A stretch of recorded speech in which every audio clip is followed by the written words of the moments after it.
Good afternoon, everybody. This is Bill Legault of Salem Digest, and we are here with a new version of Salem Roundtable, which we will be calling the Salem Digest at the Roundtable. So it's a new version of an old show that I ran a few years ago, and I'm going to revive it and try to put half a dozen or more episodes in the bank to run through the winter. So today we are here with Mr. Marc Levy. You may know Marc from around town. He hangs out at the Gulu Gulu Cafe quite often. Marc has a very interesting story to tell, and I'm going to let him get into the details on that. But I think that just about everybody out there will find Marc's stories, Marc's writings, and Marc's experiences more than fascinating on multiple levels. So Marc, how are you? Thanks for coming by. Thanks for having me here. It's absolutely a pleasure. We've been running into each other at Gulu for a period of time now. Very quiet, Marc is. He sits over there. You never even know he's there unless he talks to you, which he doesn't do too often. So we're going to try to get Marc to talk a little bit today. We're just going to start really, really simple, Marc, but just let you introduce yourself and tell us a little something about your works here, which are contained in the book on the table, Medic in the Green Time. So I'm from New Jersey originally, and I have spent some time in New York working there, social work. Left the country twice, once to live and travel in Central America, and the second time to live in New Zealand and travel in Southeast Asia. And before all that, I was an infantry medic in Vietnam with the 1st Cavalry Division in Vietnam and Cambodia in 1970. So the writing that I've done is based on my war and post-war experiences. So what year was it when you entered into the military? I enlisted in January of 1969. That's a pretty important time to be entering military service as far as Vietnam goes. Well, in one sense, yeah, because the anti-war movement was picking up, and that was, I think, in great part due to '68 and Tet and the clarity that Tet brought to the war, that the Americans were basically losing. So you make a good point, which is that the way to determine, in my opinion, somebody's combat experience in Vietnam was the year they were there, the unit they were with, and the area of operations they were in. So somebody who was there in, say, '68 in the Marines or the Army, they had especially if they were in the infantry, but not necessarily, they had a pretty bad year. Whereas when I got there at the tail end of '69, things had, by that time, quieted down. So my unit, 3 or 4 months before I got there, was known as Dying Delta. It was Delta Company, 1st Battalion, 7th Cavalry, Custer's Unit, 1st Cavalry. So when I got there, they'd previously taken heavy losses, a lot of wounded, a lot of KIAs. But when I got there at the end of '69, things were quieting down. And for the first couple of months in 1970, a skirmish here, an ambush there, a rocket and mortar attack. When then came the Cambodia invasion of 1970, and we were there for about 46 days. It's like being in the wrong part of town, wrong neighborhood. So that's where I saw my action. So in 1968, like you said, it was tumultuous times here, stateside, with the anti-war effort. That's the year that Cronkite came out basically saying that we were wasting our time over there, that we shouldn't be there. We were there for the wrong reasons, doing the wrong thing, and his words carried a lot of weight, but not as much weight as perhaps that they should have. So you got to Vietnam in 1969, but everything was pretty quiet until '70. Now, when you went through your training, how long was the medic training back then? 9 weeks, and informally referred to as Mickey Mouse. Well, that was going to lead, I don't even need to ask this question, but I'll do it anyway, because I always ask anybody, being a guy that's been in the service and 2 services myself, I always ask, Was the training any good? When you got to wherever you needed to be to do your job, did you feel that you were prepared? The basic training I took at Fort Dix, I took in the winter of '69. Always good for tropical weather. Yes. So, and it was primarily geared to World War II. Barbed wire and trenches and conventional war kind of stuff, and M14 rifles and target ranges. So very little training, if any, in relation to guerrilla warfare and who are the Viet Cong, what do they do, how do they operate, who are the NVA, what is the Ho Chi Minh Trail, what's a spider trap, what's a bunker complex, what's a horseshoe ambush, what's a U-shaped, none of that. Basic AIT, Advanced Infantry Training, Medic Training, Fort Sam Houston, 9 weeks, at least when I was there, primarily first aid, basic first aid, and watching films on the old time, 8mm film, Yep. or 16mm. And 3 days, right towards the end, with line of sight, point and shoot, which is pretty much what happened in Vietnam. But for the most part, it was, again, an extension of World War II. So when I finally got to Vietnam and got to the front end of my unit, I spent a few days at headquarters, and they literally said to me, these other medics that had done their jungle tour and were back in the rear, forget everything you learned. Here's what you got to know. And they showed me, here's the creams that you're going to need, and here's the antibiotics you're going to need, and here's the topical ointments you're going to need, and here's some morphine syrettes, and here's the anti-malaria pills, and here's a whole bunch of 2x2 cotton bandages for the wounds, and get some ammo, get some grenades, and we'll get the armor to give you an M16, and Which you hadn't fired yet. towards the end of basic training, yes, M16. Okay, all right. So the first, I remember on my first patrol, and by then I had 16 frags, hadn't got a 45 yet, but I got one of those, and then a bunch of medical supplies. So I'm weighted down with about, let's say, 50 pounds. Medics didn't carry machine gun ammunition or claymore mines. So we go on this patrol, and all I could think of was, I want to go home. I can't handle this. And this was the first time in my life I didn't have a choice. And so that was the beginning of 8 months in the jungle. It's interesting how common sense often kicks in just after it should have. So you find yourself, you volunteered? I did. You volunteered, and you volunteered as a medic. That was your choice? It's my choice. Basically, I wanted to get out of a lousy home situation, so the Army took me. So you heard, when you got to Vietnam, to the forward part of your unit, you heard the same words that just about everybody in the history of the American military has heard when that happens. Forget everything that they've taught you. You're going to have to start from scratch here. That's not just in wartime, that's virtually in peacetime, anywhere you go. Did you carry a weapon at all when you were? I did. I carried M16 and 3 bandoliers of ammo. And I have some photographs. And there's a friend of mine, we're on patrol, and I turned to my friend, and I gave him my camera, and I said, take a picture. So he took one, and I'm just standing there like this.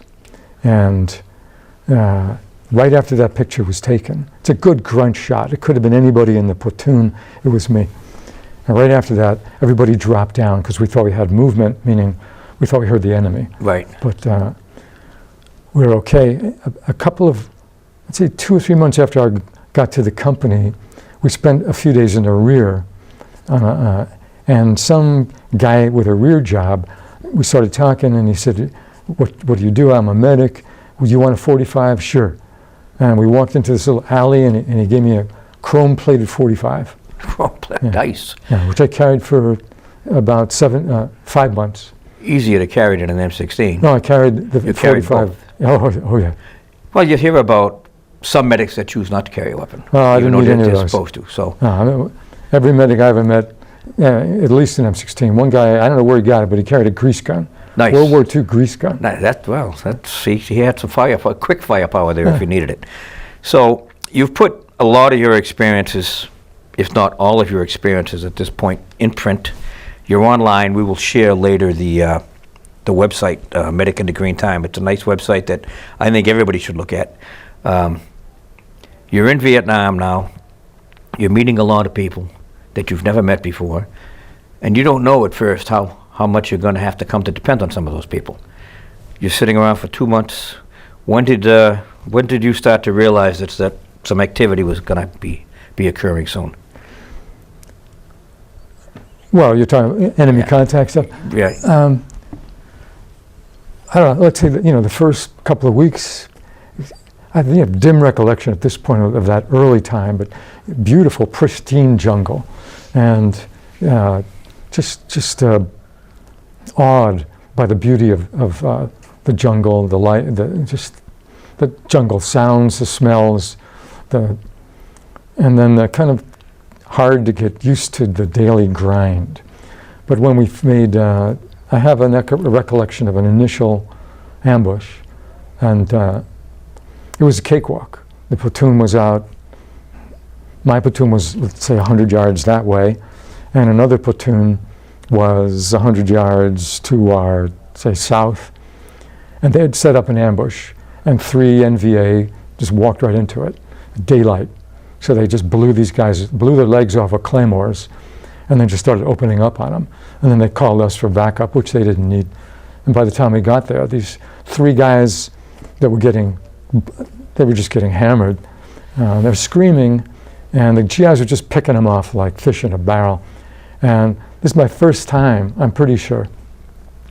And I remember getting down on one knee, and I was maybe 20 yards from where, there's all the shooting taking place, and I'm on the left of it. And I cried. And I remember thinking, how can anybody do this? How can anybody be so inhuman? Yeah. And then they killed they killed them. And then they scavenged the bodies. And I was just not ready for this. And it's the first time I'd seen people. They're just bullet holes, flecks in the uniforms, and little purple spots on their heads where they got hit. And then the guys reaching for souvenirs, watches, belts, especially the belt buckle, money, and photographs. And that was the first time. The point being that none of us got hit. And about, let's say, 3 months later, after I'd seen a little more action, I changed. We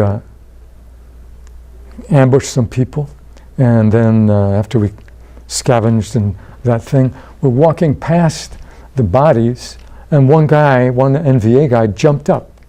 He was playing dead, and I walked right past him, and he surrendered. And I was just so angry. Why didn't they shoot him? I had completely changed, because I'd seen enough of my guys get wounded, you start to build up all this tension. Unconsciously you realize you're being hunted. We're hunting them, they're hunting us. So there's a pattern to it that over time sort of infiltrates and inhabits you. There's this rhythm of we walk into them, or they walk into us, or we walk into each other, or they ambush us, or we ambush them. And finally there's this release. And it's just this tremendous release when it finally happens, whatever it is. And then there's this slowly, that release and that feeling of relative calm gives away, and then it starts all over again. Well, I've heard it said, and I agree and disagree with it, that exposure to warfare causes one to lose their humanity. And I think there's a point to that, but I also think that in reality that's not true, because what it does is it reveals the basic, the most basic instinct in humanity, which is survival. And in order to survive in that environment, you have to lose some of the finer things, or you're not going to be able to operate, you're not going to be able to function. I was thinking about this the other day. There's a chapter in the book called War Jokes Wanted. I had this idea that I shared with a guy that I met on Counterpunch. It's a website, a left-oriented website, good for news, good for pretty much informed political opinion and anecdotal stuff. So I met this guy who wrote a great column on what the Americans did to the American Indians, Native Americans. And he was a heavy combat Vietnam vet. He was with the AmeriCal. He was at My Lai. Oh, my goodness. Yeah. Okay. So we got to know each other, and his name was Tony Swindell. I said, Tony, I got an idea for a book. We query people. We put out a call for submissions. We want war jokes. We don't want Reader's Digest, humor in uniform, G-rated. We want war jokes. We want grim, grisly, dark, black humor, gallows humor, the stuff that you could only imagine, dream up, experience, laugh at if you've been in combat. Something that would horrify somebody who's never been in that situation. Exactly. It's the truth. It's the God's honest truth. Yeah. So we got about, and we put out an ad in a paper, put out an ad on a couple of veterans' websites, put out an ad on my website, and got about, let's say, a half dozen, maybe a dozen responses. We had assumed there would be like hundreds, maybe a dozen. And half of those were exactly what we didn't want. Cute, ha ha, no thank you. Politely put, no thank you. One guy got the gag.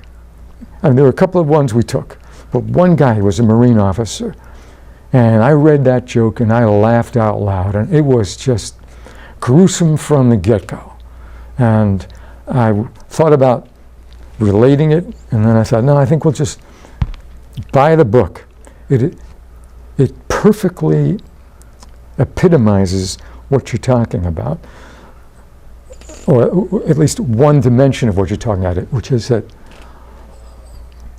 there are some people who adapt and survive war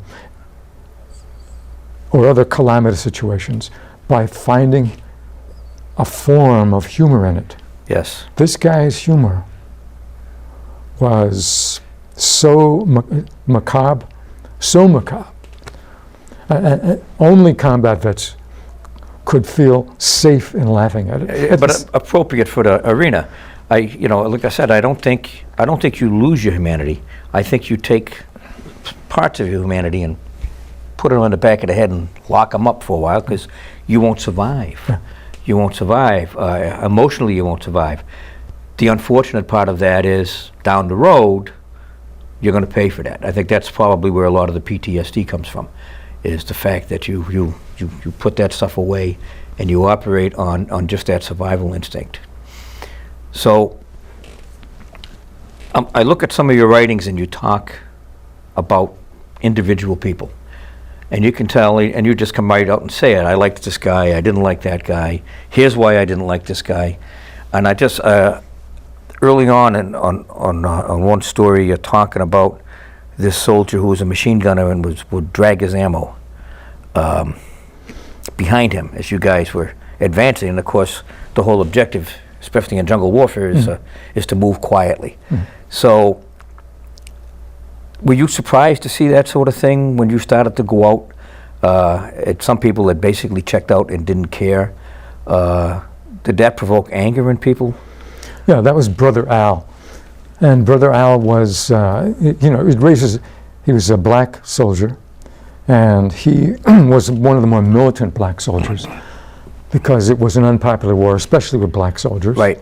So black soldiers in Vietnam refer to themselves as soul brothers, and at least in the rear and as well in the jungle, black soldiers would wear these little black wristlets that they made from black shoelaces that everybody had, and they'd weave black crosses and wear them around their necks, and they refer to themselves as like Brother Jones, Brother Smith, Brother Johnson, and they had their own little fist thing, this little thing called the DAP.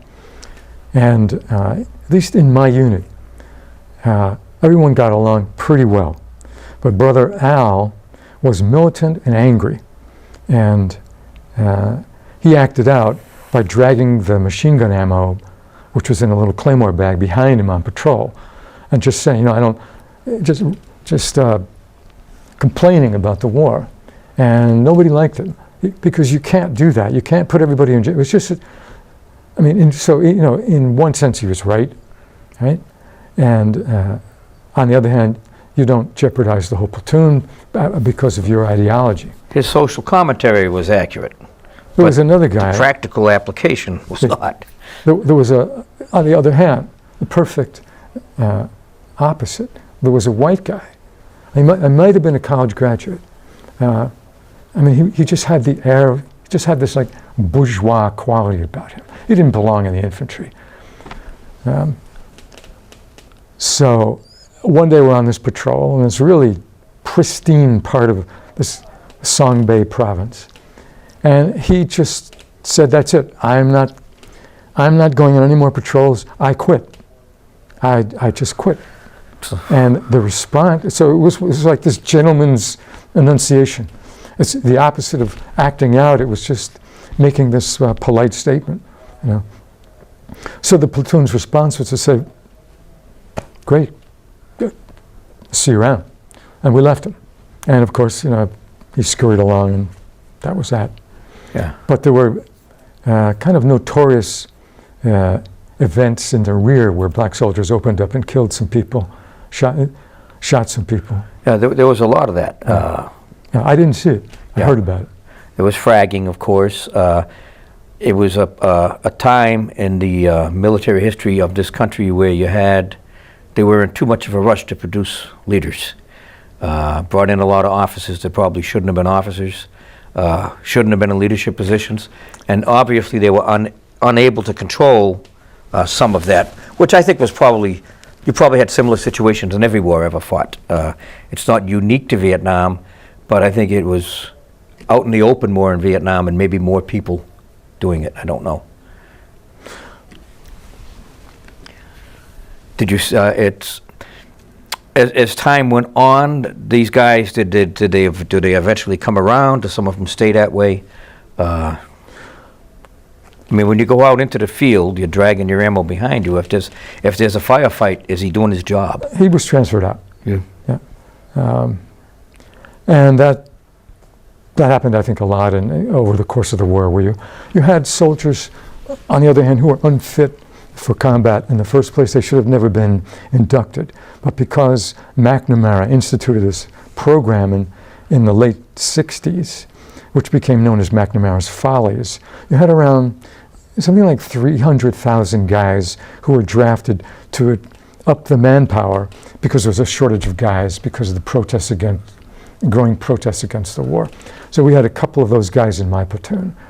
The standards were lowered to the extent that guys got in who were illiterate, or they had physical deformities, or the lower IQs, or criminal records, or health conditions, and they were just sort of covertly waived. So for my replacement, I believe, was one of those guys. One of the guys in my platoon who I really liked was one of those guys. He got killed. It's sort of one of the dark spots in the war that isn't that well known. A friend of mine wrote a book about it called McNamara's Follies. I've not read McNamara's Follies, but I'm very familiar with McNamara. Very controversial at the time, even more controversial as time goes on. If McNamara had never come along, you might have never gotten into the situation that you were in. I truly believe that. And stuff that I have read have basically said that Lieutenant Calley from Ely really was one of those officers. Prior times in the service, he wouldn't even have qualified to come into the military at all, never mind as somebody wearing a lieutenant's bars. So, as I look at your writing, as I go through it, it seems to me that you're still serving, not the country, not the Army. It just seems to me that you're still serving your comrades somewhat by getting the story out there. Do you feel that way, or is that just my perception of what you're doing? I'm aware of it, that there's a part of me that strongly identifies still with the war, which I'm still learning to this day is not uncommon. And I had this experience in 1998. It's in the book, where I met a Vietnamese writer named Bao Ninh. So Bao Ninh was in the North Vietnamese Army for 7 years. And where did you meet him? I met him at the William Joyner Center in Boston at a writers' conference. And I had read his book when I was living in New Zealand, and he wrote about the war from the point of view of a soldier who was caught up in the war, and at the same time he was in love with this woman. So it's this war love story, and it's still in print, sold millions of copies. It's one of the great novels of what the Vietnamese called the American War. And I read the book and I would go into a trance. And I felt like I was floating off my bed. I didn't know what was going on. That was 1994. And I traveled for about a year, or 8 months. I got back to the States in roughly the right end of 95. I bought the book again in 96, saw his picture on the back, and immediately, and that night had a nightmare, because it looked like every NVA soldier we ever killed. And then I met some people in New York who were able to put me in touch with him. So I wrote to him. I was living in Tarrytown, New York. And 2 months later, I got a letter from Hanoi. It was a Christmas card, right? And he wished me Merry Christmas, which is really, I still have the card. So then you fast forward roughly two and a half years. I go to this writers' conference, which I heard about by chance. There's about 150 people in this big auditorium for the first day orientation. And speakers are being introduced. One speaker, then another. These are going to be the future faculty for the workshop. And then I see these 5 little Vietnamese guys off on the side waiting to go up. And they're walking in single file, waiting to get called up to the podium. And there's Bao Ninh. I couldn't believe it. And so each one of them talked through an interpreter. And then they turned around and they started leaving, single file. And right before he left, there were like 10 people on either side of me sitting. I had to jump over all these people to my right, scramble past them, get into the corridor, and just before Bao Ninh walked out, I called his name. It's Bao Ninh. And he turned around and he looked at me and I said, it's me. It's Marc Levy. And he said, Marc Levy, right? And we rushed to each other like that. And here's this guy, he's like 5'6". He might have weighed 130 pounds. Wiry, it's all muscle, right? He's wearing sandals and there's like little flimsy polyester pants and this polyester shirt. He picks me up, 150 pounds, picks me up, puts me down, and claps me on the back like I'm a bell, like 3 times. And I just started crying. And I couldn't control the crying.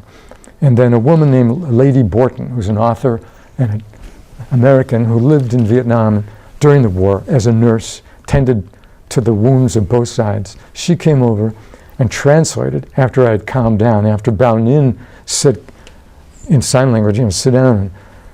So then we met again the next day and we talked for 3 hours. And what I realized kind of after that, the point of the story being that I had all this grief and loss inside me. And in that meeting, it all came out. And it's not over, but that was a genuine, authentic turning point. You've never gone back over there? Oh, I went back a couple more times to their writers' conferences. And that was the only time I believe he was there. No, I mean to Vietnam? I'm sorry, I went back to Vietnam in 94. Oh, before that? Yeah. Okay. Yeah. And I made a point, I could have looked for him, but I didn't have the nerve. So I had other experiences in Vietnam and other parts of Asia. I backpacked for 8 months. Say 2 months in Vietnam, a month in Laos, a month in Cambodia. Oh, really? Yeah. And then transited through Malaysia and Singapore, and went back to where I fought. But it's all in the book. I Right. had amazing adventures, amazing travel adventures. But it was a combination of adventure and, if not flashback, just enough reliving that I was thrown off. Now, you brought up Laos and Cambodia. Let's go back to when you were serving over there, when you guys went into Cambodia. Did you know you were going into Cambodia? Did they tell you that, or were you just heading east? I'm sure the heading office. west? Well, I think the officers may have known. They didn't say anything. We'd come off this long patrol. Right. Let's say 2 weeks. Were you traveling at brigade level, division Well, it's level? company. Strictly company level. Yeah. So we're in this big area called a million shipper, where it means a million helicopters could come in, figuratively. And the where we had just left, we had spent the night, the CP, the command, where the whole company stayed, that was on fire. We burned it. But it turns out the fire spread, so the whole million shipper where we were was starting, it was on fire. You lit the forest on fire. I had to get the out of jungle there. on fire. Yeah. So I was having a rough time. I wanted to get out of the platoon. I didn't know if I could hack it any longer. And long story short, we're getting ready to go on the choppers, and then the word comes down, we're going, we fly back from wherever we were in Tay Ninh to Quan Loy, this huge base, thinking, well, we're going to have a week off to pull guard somewhere. And we get orders, we're going to Cambodia. And there's all these other choppers in this long line down this airstrip, which I found in '94. And it gone, pretty much. And there's all these supplies, and there's water, sea rations, ammo, and the order is get ammo, get sea rations, get water, get on a helicopter, we're going to Cambodia. They've been planning your next adventure for quite a while. So you were operating at company level. There were other companies also. Just for people out there that aren't quite familiar, how many people were in your company at the time? So there are, roughly speaking, 20 guys in a platoon, and each platoon had 2 or 3 squads, and there were generally 4 platoons in a company, plus another command platoon. Right. So roughly speaking, 100 to 120 guys in a company. So not a full-strength company, though, at 120. Was that full strength That's at the full time? strength, yeah. Okay. 120 guys. Really not that many people. Well, here's how it worked. My platoon, 3rd platoon, and I have a photo of it, which we'll show later, of my platoon waiting to go out on some patrol somewhere. We went in with 20 guys in Cambodia, and we left with 7. Yeah. But we were lucky, because most of those guys were wounded. In Vietnam, in 67, 68, 65, basically before 69, pitched battles, mass casualties. Right. I didn't see that. You had 25, 30 guys getting killed at a time. You had platoons, companies getting wiped out or pretty much wiped out. I just didn't see that. So I sent away 20 years ago or so for the unit history of my battalion. So over the course of the year I was there, we took something like 257 casualties, mostly wounded. A couple of dozen KIA and 1 MIA. So the numbers were down, the engagements were smaller. So when you deploy as your company into Cambodia, your company or your platoon, basically, that's your world. That little bit that you see, that's your world. You don't see the big picture. You only see that little picture in front of you. Right. Yeah. Did you guys have any idea what you were heading into? They give you the briefing before you go out there. They don't necessarily tell you where you go. Were you expecting to have any sort of serious contact? We all had fear. And the way it worked, we went on what's called a 20-bird CA. Usually when we go on a mission, on a patrol, we were just ordinary grunts. We were not special forces. We were not rangers. They have a totally different way of flying into an operation. Didn't have that. We'd get on the noisy chopper, make a noisy landing, and then try to disappear into the jungle. It's hard to do when they hear you coming. And they hear you coming. Yeah. So usually we'd fly in, and there might be 5 helicopters at a time coming in. In Cambodia, 20 helicopters at once. Huge. It's like a big long line. And circling around us were these Cobra gunships. So close you could see the pilots. And it might have been like a 20-minute, half-hour flight. And we're all scared. And as we started to descend into what we saw was this enormous field, which turned out to be an abandoned NVA base camp, the Cobra gunships started to peel off from the circle and power dive in, and releasing their rockets and their miniguns and their 40 Mike grenades. And at the same time, the Special Forces base camp called BODOP started dropping 175 and 155 artillery shells. So you hear them streaking through the air and then careening down and then crash, boom, and then fountains of dirt and flame up into the air, columns of it. So you've got rockets, miniguns, artillery dropping down, this boom, boom, boom of the 40 millimeter grenade launchers. And then as we start to come in at a low altitude, the door gunners open up, shooting, their 60 machine guns into the jungle. And then within, a couple of feet, we jump off and we just ran a couple of yards and then drop down, right? We're in the enemy's backyard. It's getting, it might have been like 4 o'clock in the afternoon. This is in the book. It's a great read. 2 platoons went out on patrol. One went this way, one went this way. Bad commo, bad leadership. They walk into each other, they open up. Fortunately, the only person that got hit was a guy in my platoon. I wasn't on that patrol. He's walking out of the jungle because they finally realized it was called an all-American, Yeah. 2 Americans units shooting at each other. So he got shot in the wrist.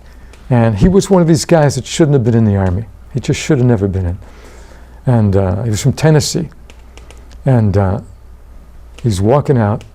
His name was Leon Gunther. Nice guy. And he's holding up his hand like this, and he says, "Doc, I've been shot." And I walked up to him, and I said, "Yeah, okay." I patched him up, and that was the end of his. It was called $1 million wound. Very true. Yeah, that's a heck of a spot. He gets it. He's out. That was his ticket home. So how long were you guys there? 46 days. 46 days. That's a long time. Long time, and probably the last day we were followed, because on the last day, and this is in the book, we were told that there was a North Vietnamese special forces following us because they had red berets, whatever that meant. So it was 2-man guard. Just imagine this big circle, maybe 50 meters in diameter. And that's where everybody was like circling the wagons. Yep. That's us. And all around the perimeter, there's claymore mines, and a little farther out, there's trip flares, and within it, there's us. Instead of one guy on guard duty every, say, 20 meters or so, there's 2 guys. They wanted 2 guys up, and everybody stayed up for an hour or whatever. So that night I went to sleep. This is after we'd been there for, almost a month and a half, and seen been in action almost, well, basically every other day. Some kind of firefight, some kind of contact. And we're all shocked out. We're just shocked out. How did you sleep during all of that? Well, Fitfully. actually, you're so tired. You'd sleep for 2 hours, and then you'd have to pull guard duty 2 hours.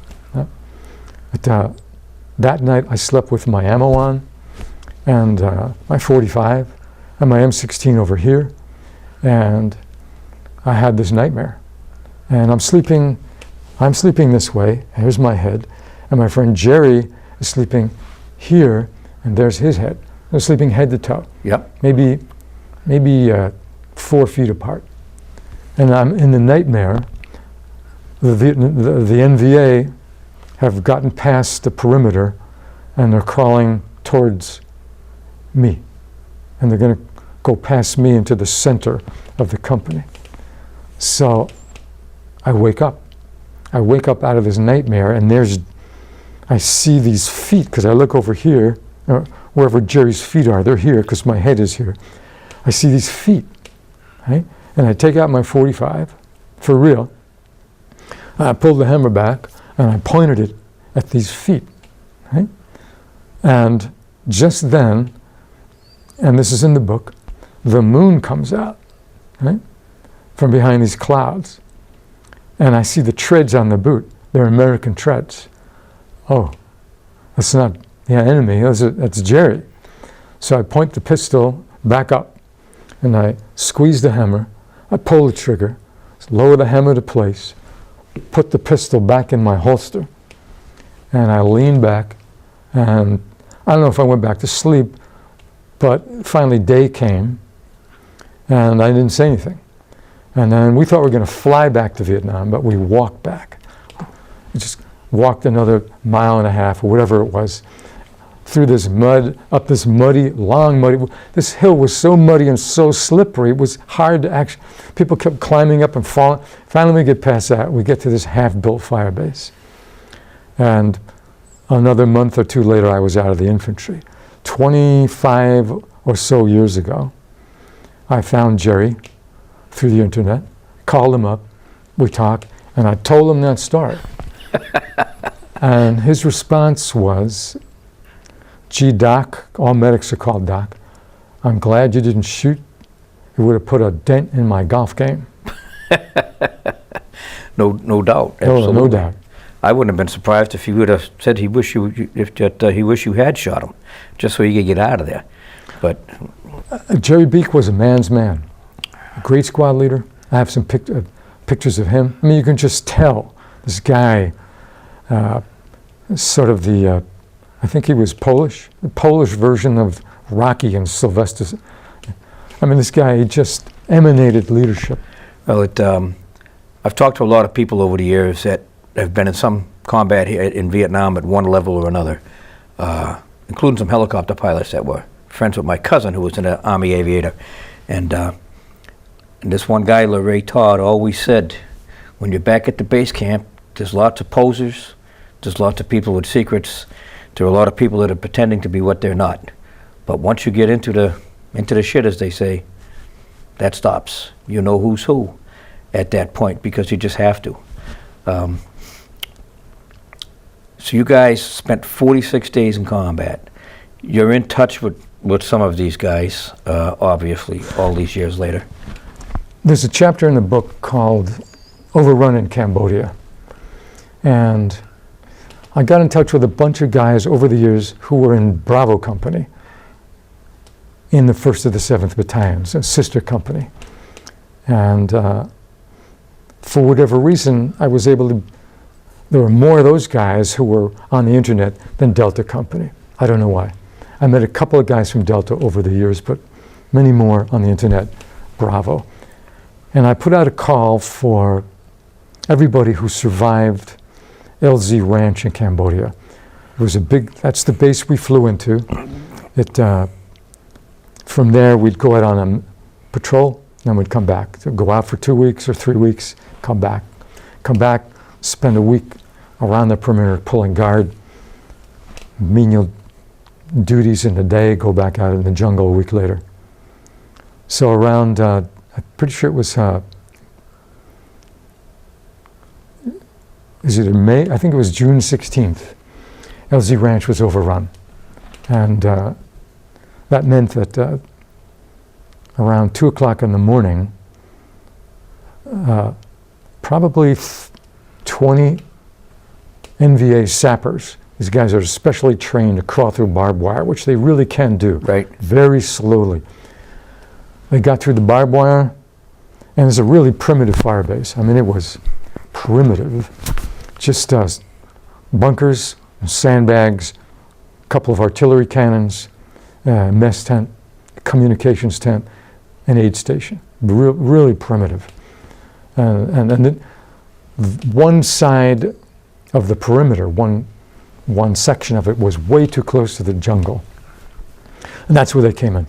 The jungle was like 50 yards away. They'll find that spot every time. Well, if it had been a well-planned base, it wouldn't have happened like that. The commander who designed the base was relieved of his command afterward. But they got in and wreaked havoc. So I put out a call to all these guys who had gotten to know me. I said, I'm writing this book. I have this website. If you were on that base, what was your experience? A couple of Bravo guys were there. A couple of Delta guys wrote to me. A couple of other guys. A lot of the artillery guys who I got to know through Bravo, they wrote to me. So there are these great first-hand accounts that, of these guys who were there. It sort of fills in just the words, well, I was on this fire base and it was overrun. And each of these guys has a unique, distinct voice, a unique, distinct experience. And I couldn't believe it. I mean, this is just oral history gold. I had to beg some of these guys, come on, write it down and send it to me, because they talk about it in an email, and I said, no, tell me the whole story. It's important. Yeah. And then a couple of guys, I said, you got any photographs? Well, yeah, but they're packed away. Oh, come on, man. Find them. So a couple of guys did, and they're just beautiful, precious, living legacies of that experience. And for these guys just wanted to put it behind them. Understandably so. But when I saw a couple of these photographs, I mean, it just, hairs on the back of my neck stood up. So you've got poems on your website. Are they in the book also? Yeah, there's about a dozen poems. And I have to say that one of the poets, Richard Levine, he is a noted, he is up there. He is a great American poet. So he writes about nature because he has a place out in upstate New York, but he lives in Brooklyn. But he's written some of the great war poetry. Who are the great war poets? Yusuf Komunyakaa, Doug Anderson, Bruce Weigel, Michael Casey. Some people would say George Evans. I don't know. Okay. And I'm probably leaving out some names, but those are the guys that come to mind. And Doug Anderson. And so Richard's poems are extraordinary, as are the poems of Dave Connolly. Dave was in the 11th Armored Cav.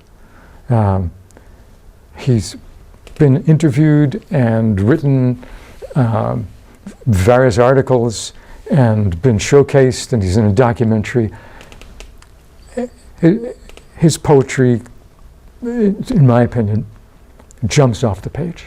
It's just extraordinary work. So that's a section of the book. Yeah. You can also access that on the website. Yeah. And then you have a section on the website for submissions. You were looking for war jokes. I don't know if you still are. You know, the submissions section has been up for years. Very few people write. Well, I'm going to ask about one which I put on the questions when I sent to you, because I'm probably going to be the first one to respond to that. We're coming into modern times now. You're a Vietnam veteran. I'm what they call a Cold Warrior, kind of a silly term, but that was the era that I served. And over the last few years, geez, I don't even know how many years, it's this thank you for your service thing has become very common. And I didn't quite know what to make of it when it first started. and after a while it just seems to roll off the tongue so easily now that I don't detect frequently a lot of sincerity in it. It's just kind of a throwaway line. Initially, I wasn't uncomfortable with it. I didn't know what to make of it. How do you respond to that? You're welcome? Nobody says you're welcome anymore anyway. When you say thank you to somebody, they say thank you back. And over the last few years, I've come to not really think too much of it because I don't think people really mean it. What are your thoughts on that? Well, I put out a call for submissions, and a friend of mine gave it a name. He called it, because it's thank you for your service, he said, well, he just rolled off this phrase, 5 simple words. I said, that's it. I'll take it. So I put out a call, and a lot of the same guys, Bravo company and some Delta company, and then some people I didn't know, they just saw it. So I got about 35 submissions, and they're all great. One guy from Eli, he wrote like 3.5, 4 pages. Yeah? He just opened up. There was a pattern to the variety of responses. So a number of guys were just okay with it. They kind of knew what you're saying. It's like, yeah, okay. It's an attempt. Yeah. It's inauthentic. It's insincere. It's a conventional thing to do on a holiday. And after that, that's it. You don't mean it, but I'll pretend you do, and you'll pretend likewise, and we'll call it a day. And some guys are okay with that. Or they'll say, I just water off a duck's back, I let it go. And other guys would say, I appreciate that. I fought for my country, and when someone recognizes me for that, I appreciate that. I think they're sincere, and I reflect it back. And a couple of guys, the guy from Eli, bitter, just embittered. And a couple of guys, myself in that category,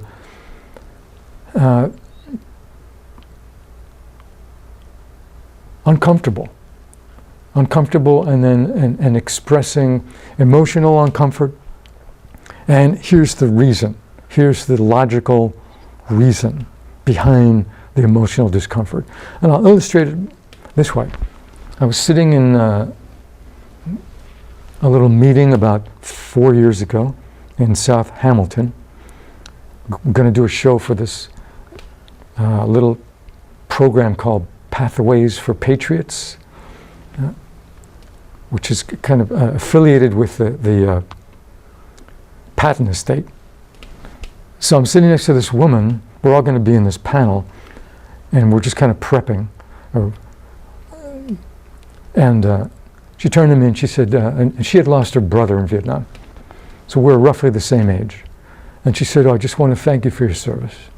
And I just instinctively said, I wish you hadn't said that. And she looked at me like I was strange. And I said, what do you mean? And I said, well, and I believe I explained to her. I said, you don't know, when you say that to a vet, this is what I wrote in my response in the book. You don't know what I did. Correct. You don't know what I didn't do. You don't know if I was, if the vet was competent in combat, or if he ran, or if he feels guilt, if he has survivor's guilt because he lived and his buddies died. You don't know if he was in combat. Maybe he was in the rear. Maybe he was involved in the black market. Maybe he just worked in an air-conditioned office all day. You don't know if he shot somebody by mistake. You don't know if he tried to frag somebody. I knew someone who did. You don't know if he killed women and children. You don't know if he killed anybody. You don't know if he feels bad about killing people. You don't know if what he's did since he's come back. You don't know if he has PTSD, if he has anger, if he has crying spells, if he feels suicidal, if he has depression, if he has anxiety, if he hangs out by himself all the time, if he can't get along with people. You don't know how many jobs he's had or lost or kept. It is not a good thing. You don't know what you're dredging up. Yeah. So I try to soften that by saying, so what do you say? What do you say to somebody? I've come down to, I just say either you're welcome, because nobody uses that anymore, or I just say I appreciate it. It's really what it comes down to, because total strangers will do it. I'll occasionally wear something. I got an Army PT coat jacket, not the type that we didn't have that kind of stuff when I was in. We wore these ugly yellow sweats, and somebody will usually say that, and I just say I appreciate it. That's all I can do. So we've taken up a little bit of time here. This has gone fairly quickly, Mark. I'm going to ask you one question, and then we're going to let you push your the website and tell people where they can get your book. Okay. And we'll put all that information on the credits afterwards. So, a word that gets thrown around a whole lot by a lot of people, and all reality means many different things to people, is patriot. Are you an American patriot? Are you not an American patriot? Do you consider yourself an American patriot? In the popular sense, no. Do you consider yourself an American patriot in your sense? I believe that it's right to stand up for the truth and not hide the facts, and to be able to express your opinion about the facts, or an informed opinion that's informed by the facts, without having to fear that you're being un-American. It is American to be able to say, you know what? The United States has invaded 50 countries in the last 100 years. And the United States has a policy of going in, not for humanitarian interest, but for its own imperial self-interest. We invaded Nicaragua. We invaded Guatemala. We invaded Honduras. Panama. Yeah. Why? For the resources. Who do I believe is a great American patriot? Smedley Butler, Marine Corps General. I know the name. Not one, 2 medals of honor. He was involved initially with the invasions of all the Central American countries, yeah. Came out with left the Marines, toured the country in the 30s, his most famous speech being, "War is a racket." He spoke out against imperialism. That was in the 30s. That's a name, boys and girls, to Google if you're not familiar with General Smedley Butler. Well, in my opinion, you are a patriot. But, you know, there were people that are also out there that are patriots that have other points of view, even people that were in Vietnam. I don't think you have to fit into a narrow view to be an American patriot. I think the problem in our country today is a lot of different people that consider themselves patriots can't sit down and talk to each other rationally.